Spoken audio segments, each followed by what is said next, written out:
Hey folks, day 2 progress on the Axial Yeti Jr Nitro swap.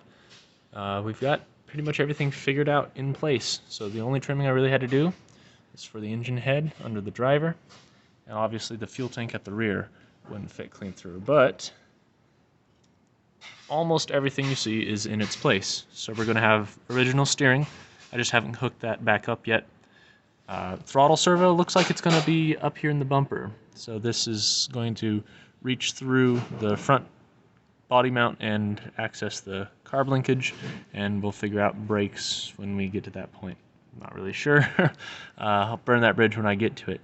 The exhaust is a side exit, but instead of going forward, it goes backwards, and then we're using an X-Ray NT18T muffler that, well, trust me, the exhaust is pointing down. It'll exhaust from down below the car.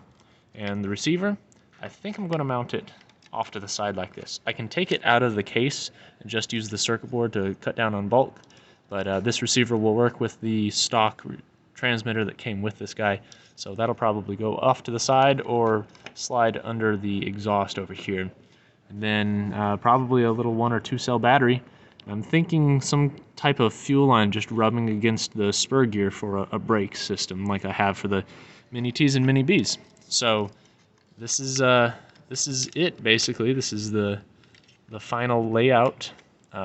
Day 2, I didn't expect to have a whole lot of time today to work on this guy, but I did, and the engine is mounted.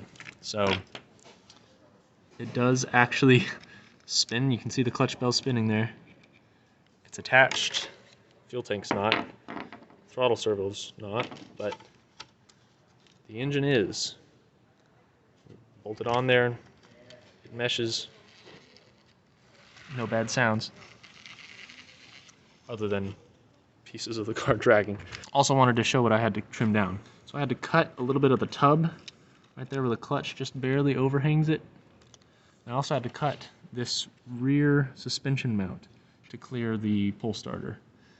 And also for the clutch bell, way down in there next to that bearing, that had to be filed down quite a bit. I removed this whole rear section of battery mount over on the left side to clear the engine head.